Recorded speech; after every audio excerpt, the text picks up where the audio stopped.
My topic is the power of a mother. And in our time especially, certain challenges are increasing, divorce is increasing, family breakups are increasing. It is increasingly putting women and families in very vulnerable situations, especially psychologically, where they feel that they are in a position of weakness. What do I do? And so on and so forth. So I want to tell you that perhaps one of the most powerful individuals on the face of this earth is a mother. I have a knack for searching great people in history. I like biographies. And I study their lives like a puzzle. What made him become that? So khalas, he did something great. What made him become that? One of those people that I came across is Alexander the Great. Hands up those who have heard that name, Alexander the Great. Alexander the Great is great not by the definitions of his friends or his posse, or he's great by the definitions of history. He left Macedonia, conquered Asia Minor, went to Bilad al-Sham, conquered the Levant, came to Iraq, took over Babylon, came to Persia, took over our lands, went to India, semi-conquered India, and then made his way back to Macedonia and died on the way. And you ask yourself, what drives a person relatively young for a conquest as big as this? Because it's not an ordinary thing. I don't see you getting up to conquer the world, akhi. Yes, it's not an ordinary thing. So I rewind and search, what was it that made this person this great Alexander? And the secret is in an utterance of his mother, according to my humble analysis. His mother used to tell him this. She used to say, "You are the son of Zeus." Zeus in Greek mythology was the god of gods. He was their biggest. And obviously I don't encourage you to do this. Walillahi alhamd, we are Muslims, and this is, issue of, this is just to establish my point. And she used to tell him the story that when you were in my womb, I had this extraordinary experience, and you're the son of Zeus. So can you imagine a child feeling, growing up with such a self-efficacy that I am not in the realm of men? He was 10 years old. They brought a gift to his father, a horse that was untamed. The father himself, Philip, was a king, couldn't go near it. But this young Alexander says, "I will jump on it and tame it, and it will become my mount." What made that child so confident, such a degree of self-efficacy that I can? It is the utterance of that mother. So to myself, the most powerful being is the mother. And don't think this is just Alexander the Great. Go search the annals of human history. Where there's greatness, there's a mother that made it. And a lot of times these mothers were single mothers. And some, although they were married, but their life situation was still single. Rabi'atul Ra'i, he was one of the big scholars of Islam, but his father was in the army of the son of Uthman ibn Affan. He went towards our areas, Khurasan. And there he lasted for many, many years. And by the time he came back, young Rabi' would have been grown into a man. But before he left, he gave the mother 30,000 coins. Here's this, look after yourself till I come back. Khurasan's a long way off. When he came back, as is the sunnah, he went to the masjid first. And in the masjid he saw there's a young man sitting in a huge multitude around him. He is one of the 7 fuqaha of Medina. So feeling like, what a man, what an achievement, he came home. The man is still in the mud. He doesn't know it's my son. So he came home and talking to the wife, he goes, what did you do with the 30,000? So she said, go to the masjid, you will see your son.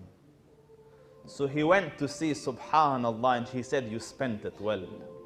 Do you see? The one that made that ordinary Rabi' into one of the giant of the scholars was the wisdom and the thought and the planning and the strategy and the vision and the outlook of that awesome woman who could have gone and bought shoes, but instead she bought an education and a life for us to look up to till Qiyamah come. The famous man Imam Malik rahimahullah ta'ala. Imam Malik, the scholars say, Imam Malik is a giant of the Ahl al-Ilm. They say the young man wanted to be a singer. Did you know that? Malik rahimahullah, Malik wanted to be a singer. And Malik's father is paralyzed. Did you know that? Imam Malik's father is paralyzed. He was very limited, so he used to make arrows. That was his way of living. He used to make arrows and sell the arrows. So young Malik told his mom, I want to be a singer, because singers were looked after, and you know there was pomp and ceremony around them. So this intelligent creature, this mother of Imam Malik rahimahullah ta'ala, tells him, says, Malik, singers are good looking. And this is to just sow doubt in his head, although Imam Malik is very good looking. And their career only lasts whilst they're young and good looking. And instead, she directed his attention towards ilm. You know how? She went and bought him clothing of the ulama. You know, the turban and the bisht. And she used to wash him and perfume him and sit him up and then ask him questions on the sufra. Malik, how many rak'ah is in Zuhr? So Malik used to feel like a scholar and say 4. She changed his projectile towards ilm. And understand this, Muslims. You don't need money to create greatness. You don't need resources to create. All research states the same. It is the capacity of the mother and the capacity of a teacher that builds greatness. So interest sparked in the heart of Malik, and then the rest became just mechanics. So one of his famous sheikhs is Nafi' Mawla Ibn Umar. You know, the student of Ibn Umar and the freed slave of Ibn Umar. And this is called the golden chain of narration in hadith for those who study hadith. Imam al-Shafi'i from Imam Malik, from Nafi', from Ibn Umar, from the Prophet of Allah, they call this the golden chain. So Nafi' was a strict man. He didn't have time for people all the time. Sheikh, can I ask questions? Time wasting. Nafi' rahimahullah ta'ala wa radiyallahu anh used to go to the mosque at a specific time. His dars was from this time to this time. If you have questions, ask then. Once I'm home, you do not intervene and interfere. I have to do my research and my study. So Malik knew this and is sitting in a gathering where there's huge scholars. He wouldn't ever get a chance to ask. So look at the ingenuity of the man, a product of the thirst for knowledge that the mum has instilled in him. He used to go and wait outside the house of Nafi'. And then he used to walk with him to the mosque, just pretending this is coincidental. And when they used to take their shoes off at the door, Malik used to take his shoes off and look at the sheikh and say, Assalamu alaikum. And then they used to enter. After the dars and the salah used to finish, because sheikh, my shoes is next to your shoe, I'm not stalking you, this is coincidence. He used to walk back with him. And now they had acquaintance, they knew each other. So he used to say, Sheikh, what about this hadith and what about this hadith? And Malik, became Imam Malik at the hands of this lady. Imam Muhammad ibn Idris al-Shafi'i rahimahullah ta'ala. Go search history. He was, some scholars say, when he was in the womb of his mom, the father passed away. Some say a couple of months after his birth, the father passed away. Who made Muhammad ibn Idris al-Shafi'i Imam al-Shafi'i? And what did she have? Financially, she was very poor. But she designs the whole curriculum of this young lad more than any scholar of our time could. She took him to Mecca. Go learn the Quran now. She sent him to this Rabi'atul Ra'i. Go learn his manners before you learn the deen from him. He became a hafiz, started to study hadith. Then she said, you need language, so go to the desert near Mecca and go and stay for years with the Arab tribe so that you become master of the language. Go to Imam Malik in Medina and study the Muwatta. And Shafi'i Imam, became Imam al-Shafi'i at the hands of this woman. My sisters, they have talked, the time is very limited to speak, but you make or break the future generation. And you brothers have a responsibility to build and educate and honor and respect and make mothers and sisters who have the capacity to bring about greatness, or you can keep them, the backward, uneducated, immaterial, unmattered individuals who will bring generation after generation of failures.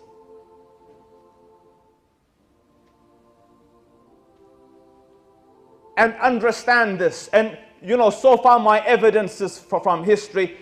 Look at the Quran, because you will say, Ustaz, what is dalil for this? You go look at the Quran. When the mother was good, look at Ismail alayhi salam. Single mother brought him up in the desert. From a father who left him there since young and came back at old, when he had reached manhood. Had she been a poor mother, a weak mother, and an unfaithful mother, she would have poisoned his head with, where was he for your second birthday? Why didn't he buy you this? Why didn't he come for your celebration? He didn't even give me a Valentine's gift. Instead, when he comes years later, a prophet of God, seeing Ismail alayhi salam, he utters this proposition, my son, I have seen in a dream, أني أذبحك, that I am sacrificing you. فانظر ماذا ترى, then see what is your opinion. And the upbringing of a righteous mother is this, يا أبت افعل ما تؤمر ستجدني إن شاء Allah. Oh my father, do as you have been commanded. You will find me by the grace of Allah of those who will bear it patiently. That is an upbringing of a righteous mother, of an intelligent mother, of a far-sighted mother. And when you look at the other side, the wife of a prophet, ضرب الله مثلا للذين كفروا امرأة نوح وامرأة لوط كانتا تحت عبدين من عبادنا صالحين فخانتاهما. Two wives of two prophets, Nuh and Lut, alayhim afdalu salatu wa atammu taslim. And the father is a prophet, yet the mother is a disbeliever. The son became a disbeliever. And the Quran records it, Ya bunayyar kam ma'na wa la takum. Oh my son, come with us and don't be of those who are left behind. He says, I will go into the mountain. I will resist the punishment of Allah Rabbul Izzah. So Allah destroyed him. Nuh alayhi salam says, Ya Rabb, he was from my family, and you promised the protection of my family. Allah Rabbul Izzah says, he wasn't from your family. إنه عمل غير صالح. He was an unrighteous deed. Do you see the mother? My sisters, perhaps for some the time is too late. The children have already grown. I give you an advice, وَرَبُّ الْكَعْبَ, from the depth of my heart. Bring up your children to become successful parents and successful upbringers of the next generation. Otherwise, the graveyards will become filled with capacity and jewels that never reach their fruition. Generations will come and generations will go. for your time and patience. I thank you. I have trespassed on your patience yet again. May Allah Rabbul Izzah reward you and guide you and guard you. Keep your brother in your dua. Wassalamu alaikum wa rahmatullahi ta'ala wa barakatuh.